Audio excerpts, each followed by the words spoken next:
Hello, my name is Jerry Levy, and I am the Liberty Union candidate for Windham County State Senate.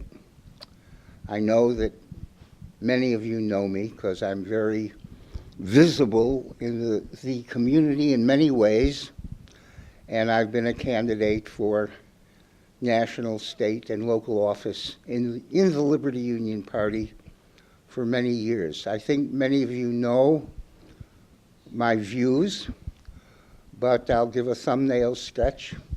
I'm for a minimum income, a living wage for every man, woman, child, and other genders.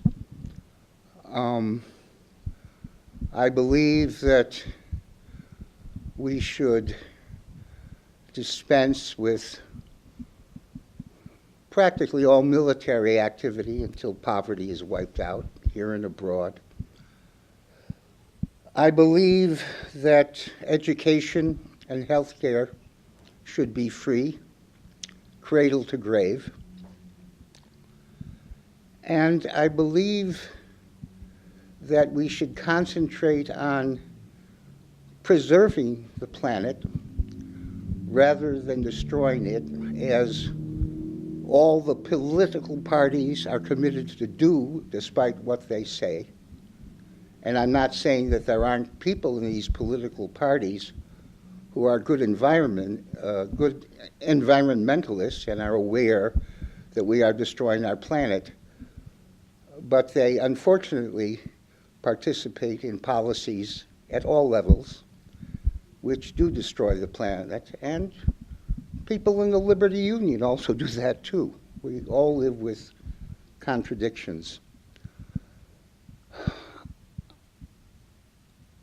I believe that we should, as my colleague Aaron Diamondstone does, that we should basically convert from a society that is based on profit to a society that is based on fulfilling human needs, and that we should refuse to participate in war. I think most of what I'm saying is in line with the Liberty Union platform, at least I hope so. But what I want to talk to you about today is a little different. We've always been in crisis. The crisis of our time didn't start with Trump. It didn't even start with the commitment of the Republican Party to enable fascism to gain a foothold in our society. It really began with the beginning of our country, where the founding fathers, as wonderful as they were in some ways, were committed to developing an empire, just a better empire than the British Empire that they had seceded from and fought a war to divest itself of. But as you all know, in recent years, finally, despite all the tumultuous times in our recent history in which racists and misogynists and militarists had gained a foothold, never before have we had a president and administration who is transparently committed to setting up a society, very much like the dictatorships of other countries. Authoritarian one-man rule, and I use the word man very consciously. Authoritarian one-man rule, silence opposition. So in Windham County, I think our legislatures, people who are in office, are trying as best they can to provide some semblance of human services in a very, very difficult time when funds are being cut off. I don't know if I could do a better job as a legislature. And they admit, and I And I admire the fact that they admit that they are working in the worst possible conditions. And some of them, I think, are very courageous. However, what I want to speak about today is that our attempts and focus on providing human services in a time when we may be leading towards a total dictatorship is very admirable. But the possibility of even discussing such things or hoping some things is based on preventing our president and his advisors, a pool of advisors that is getting smaller and smaller and more like him, from taking total power. And what that would mean in Windham County would be that the police would no longer be our police. The police would be under the guise of ICE or some other form of Gestapo that would come in and try and ruin things and prevent us from even having meetings in which we express our opinions. So I want to raise the issue of publicly of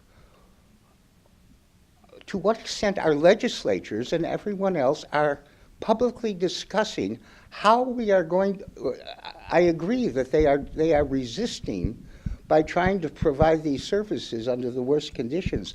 But I ask the question, what are we prepared, how are we going to act, or how are we going to prepare for the possibility, and it is more than a theoretical possibility, that the present administration will try and take public power, that they will silence all opposition, that the legislatures will no longer have a voice, that people will no longer be able to meet in freedom.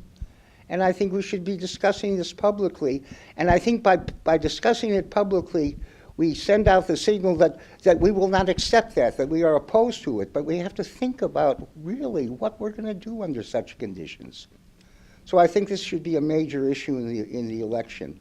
Progressive people, humanistic people, Republicans, Democrats, independents, socialists, what have you, we should be discussing how we are going to prevent the worst from happening, and if the worst does happen, what are we going to do about it? I think that's an issue that we should be talking about. And I think, of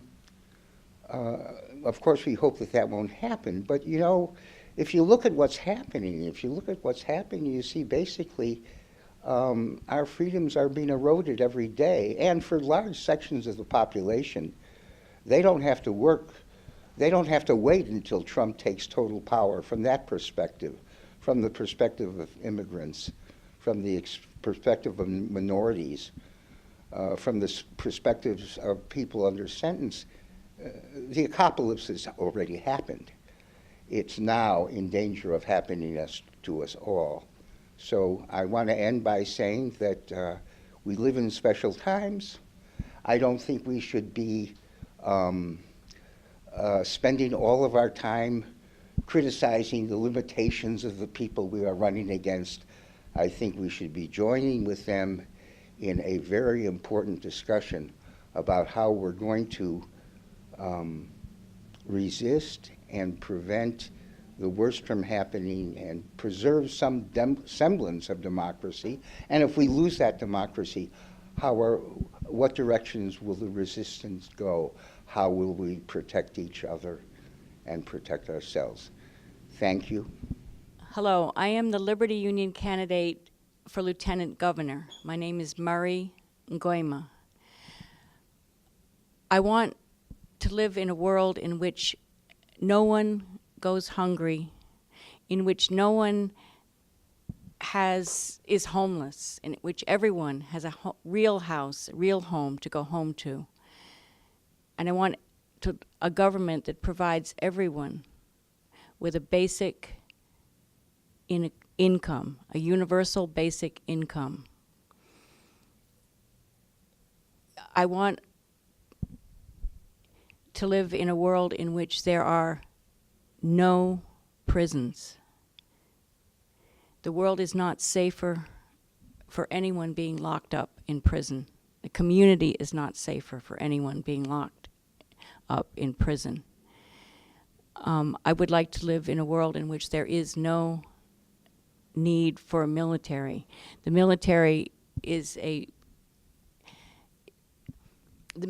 serves the purpose of defending the right of certain individuals to make money. The military does not serve in the purpose in which to keep anybody safe. We need to redefine what we mean by crime. It is criminal that there is a nuclear-powered airplane being based in Burlington. It is criminal that there is poverty in the state of Vermont. The crime is poverty, not the people's responses to how do they function in poverty. It is criminal that there is nobody, that people do not have a home. It is criminal that people do not have food, period. It is criminal that people are unable to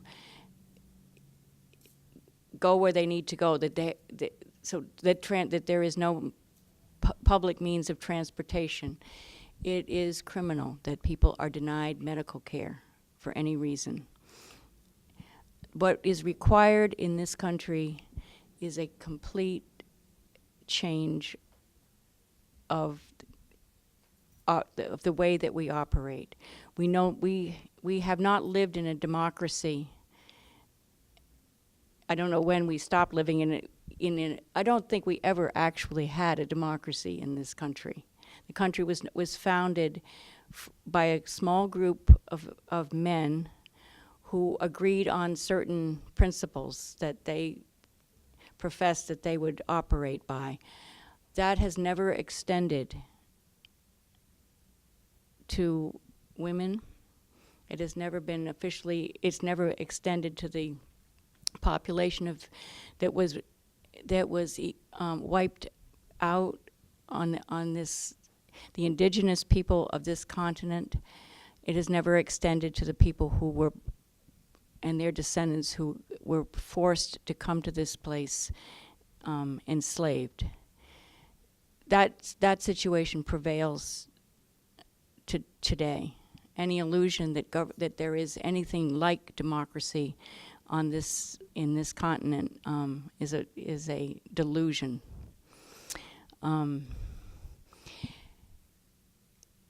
The only means that I see for the change to happen is on a local, community-centered basis.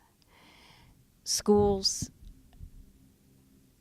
and the facilities that schools live within, the buildings themselves, stand at the center of the communities in the state of Vermont. It is the efforts of Act 46 to consolidate school districts undermine communities. There are communities that declare that they have agreed to this consolidation and losing their school.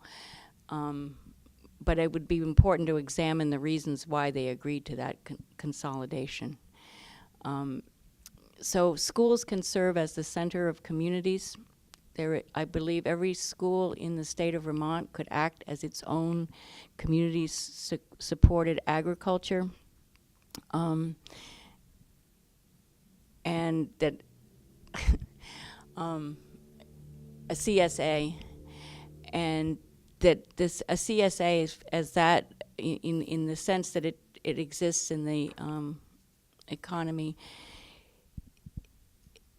invites all members of the community to participate in it. It's the farmers in communities, people who want to engage with and pass on the skills of farming, are the people who would manage the CSA.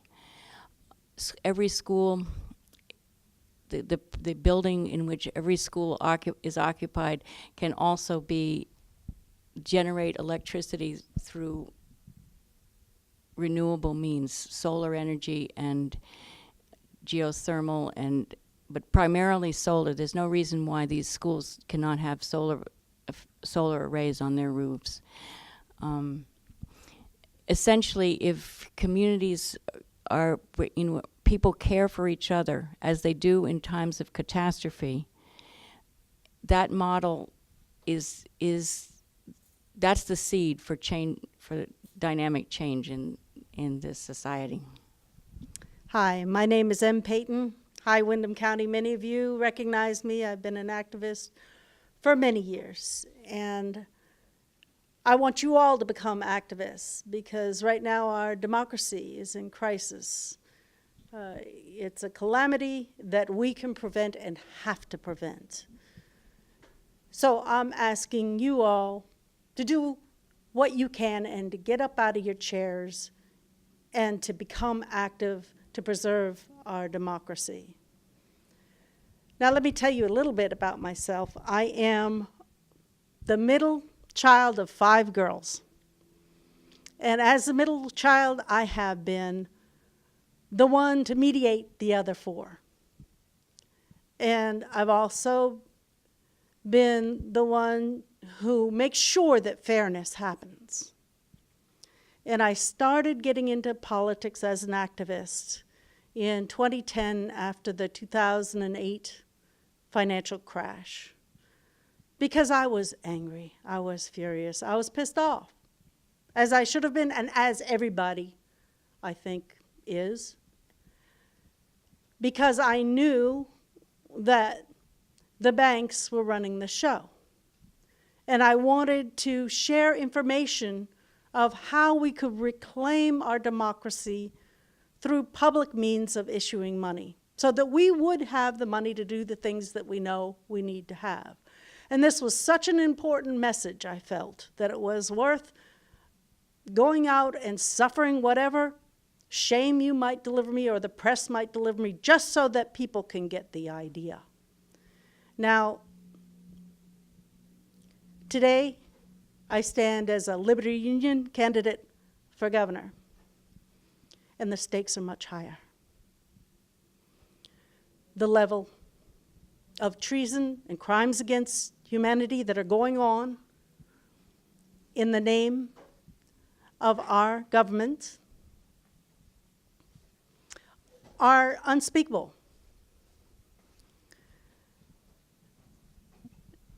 I will pause while people come in the room. Welcome. Come on in. Hi, Chuck. Charles Laramie, and that's Jerry Levy, Tom Fennell, you know Emily. Yes, so We're filming Emily right now, so we'll just edit you out. I talked on the phone quite a lot. Murray. Oh, right. Have a seat, you're watching film. Yeah, okay, you want to, where was I? I was saying about, yes, of course. It's in my mind all the time, and it should be in everybody's minds. The level of criminal activity of our government is beyond imagination right now. And those of us who are activists pay attention. What's happening, for those of you who don't know, is now the people who are standing up to government are being censored. Their Facebook accounts are being pulled down. They're being called fake news. As you know, the whistleblowers were the people who were going to jail. These are the people who are holding our government accountable. Now, it's coming down to where our government is separating children from their parents. And I will tell you, you will never, ever hear me call a person an illegal person or an alien person. And I don't think I've used the word stranger in many decades, because we are all people, and there's a way, we have enough wisdom between us to cope with all our predicaments. We know we have enough hands to make enough houses so everybody has a home. And I don't want to live in a country that can't even home its people. We know we have enough wisdom how to take care of this planet. We're all just hung up on this thing called money. Well, there is the wisdom to create money systems so that we can do the work we have. What I question is, do you all have the balls to stand up to the federal government? I do. But how do we do it in a way that is nonviolent? Because they'd win. They're going to win. They've got more guns and so forth. What I'm putting out to you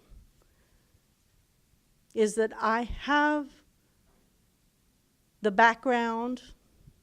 Some of you may know that pro se, I sued the town and won. Some of you may know my work around the Bush issue when he went to war on false pretenses so that we would arrest Bush if he came to town. My point being is that we, the people, have the capacity and the right to not only create the law that we wish to live by, but to renegotiate the terms of our contract with the federal government. So I'm asking that you look into your hearts and say, if I elect one of the two parties that won't let me compete fairly, are we going to get out of this situation? Are we going to head in a new direction? Are we going to have the type of leadership that will say, this isn't okay what Washington is doing? It isn't okay that you are intimidating us to make us pay for your wars that are undeclared, to pay for 144 bombs a day on 7 countries that we haven't even declared war against, that it isn't okay for the executive branch to continually steal power through executive orders, that it isn't okay that the Congress, who is supposed to be issuing the money for the things we need, has ceded that power to the commercial banking empire. It isn't okay that we're separating children from their parents, putting children in internment camps. What kind of country? We are the country. And I tell you, I want to see all of you getting more involved. I'm putting myself on the line. I'm putting myself out there. Can you? And I'm doing it because I love this planet. And I love the people in Vermont. But you got to do more. You got to challenge the systems when you know in your heart it's not right. We need a law that describes what greed is. We need a rating on companies. Which companies are truly socially responsible?